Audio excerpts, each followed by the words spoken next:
ಶಿರಾ ತಾಲೂಕಿನ ರೈತ ಬಾಂಧವರಲ್ಲಿ ಮನವಿ ಹಾಗೂ ವಿನಂತಿ. ಸರ್ಕಾರಿ ಗೋಶಾಲೆಯಲ್ಲಿ ರಾಸುಗಳಿಂದ ಉತ್ಪತ್ತಿಯಾಗುವ ಉತ್ಕೃಷ್ಟ ಗುಣಮಟ್ಟದ ಸಗಣಿ ಗೊಬ್ಬರವನ್ನು ಬಹಿರಂಗ ಹರಾಜು. ಈ ಮೂಲಕ ಸಾರ್ವಜನಿಕರಿಗೆ ತಿಳಿಯಪಡಿಸಿದರೆಂದರೆ, ಸರ್ಕಾರಿ ಗೋಶಾಲೆ ಚಿಕ್ಕಬಾಣಗೆರೆ, ಶಿರಾ ತಾಲೂಕು, ತುಮಕೂರು ಜಿಲ್ಲೆ ಇಲ್ಲಿಗೆ ಸೇರಿದ ರಾಸುಗಳಿಂದ ಉತ್ಪತ್ತಿಯಾದ ಉತ್ಕೃಷ್ಟ ಗುಣಮಟ್ಟದ ಗೊಬ್ಬರವನ್ನು ಈ ಕೆಳಕಂಡಂತೆ ಬಹಿರಂಗ ಹರಾಜಿನ ಮೂಲಕ ಮಾರಾಟ ಮಾಡಲಾಗುವುದು. ದಿನಾಂಕ 24/3/2026 ಮಂಗಳವಾರ.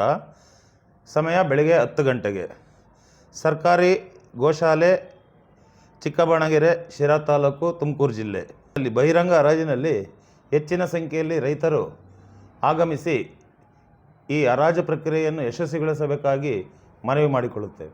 ಉಸ್ತುವಾರಿ ಅಧಿಕಾರಿಗಳನ್ನ ಏನು ನೇಮಿಸಿದ್ದೀವಿ, ಇವರು ಎಲ್ಲರೂ ಎಲ್ಲ ಪ್ರಕ್ರಿಯೆಯನ್ನು 11 ಗಂಟೆಗೆ ಕ್ಲೋಸ್ ಆಗುತ್ತೆ.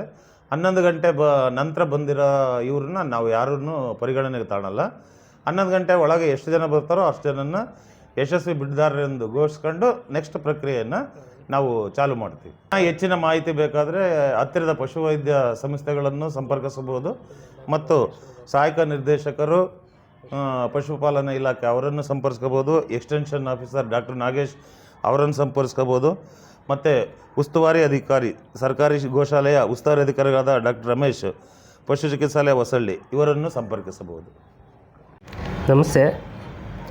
ಈ ಚಿಕ್ಕಬಾಣಗೆರೆ ಸರ್ಕಾರಿ ಗೋಶಾಲೆಯಲ್ಲಿ ಏನು ರಾಸುಗಳಿಂದ ಉತ್ಪತ್ತಿಯಾಗಿದೆಯೋ ಆ ಗುಣಮಟ್ಟದ ಸಗಣಿ ಗೊಬ್ಬರವನ್ನು ಬಹಿರಂಗ ಹರಾಜು ಮೂಲಕ ಹರಾಜು ಮಾಡಲಾಗುವುದು. ಆ ಹರಾಜಿನಲ್ಲಿ ಭಾಗವಹಿಸುವ ಮುನ್ನ ಬಿಡ್ದಾರರು 25,000 ರೂಪಾಯಿ ಠೇವಣಿಯನ್ನು ಇಡಬೇಕಾಗುತ್ತೆ.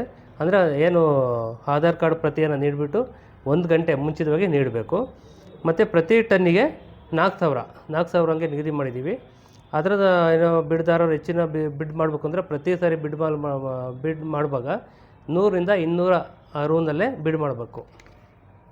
ಮತ್ತು ಹರಾಜು ಈಗ ಮಾಡಿಕೊಂಡ ಸಗಣಿ ಗೊಬ್ಬರವನ್ನು 7 ದಿನಗಳೊಳಗೆ ಯಾವುದಾದ್ರೂ ಒಂದು ದಿವಸ ಬೆಳಗ್ಗೆ 8 ಗಂಟೆಯಿಂದ ಸಂಜೆ 5 ಗಂಟೆ ಒಳಗೆ ತಗೊಂಡು ಹೋಗ್ಬೇಕು. ಅವ್ರ ಜವಾಬ್ದಾರಿ ಅದು.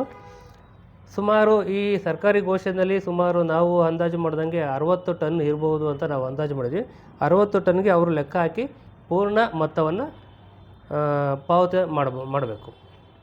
ಇಷ್ಟು ನಮ್ಮ ಯಶಸ್ವಿ ಬಿಡ್ಡುದಾರರು ಇಷ್ಟು 60 ಟನ್ ಇರ್ಬೋದು ಅಂತ 60 ಟನ್ಗೆ ಲೆಕ್ಕ ಹಾಕಿ ಪೂರ್ಣ ಮೊತ್ತವನ್ನು ಪಾವತಿ ಮಾಡಬೇಕು. ಈ ಬಿಡ್ಡುದಾರರು 60 ಟನ್ಗಿಂತ ಏನಾದರೂ ಹೆಚ್ಚಿಗೆ ಇದ್ರೂ ಇಲ್ಲ ಕಡಿಮೆ ಇದ್ರೂ ಆ ವ್ಯತ್ಯಾಸದ ಮೊತ್ತವನ್ನು ಹೆಚ್ಚಿಗೆ ಇದ್ದರೆ ಅವ್ರು ಕೊಡಬೇಕಾಗುತ್ತೆ, ಕಡಿಮೆ ಇದ್ದರೆ ನಾವು ಅದನ್ನು ವಾಪಸ್ ಮಾಡ್ತೀವಿ.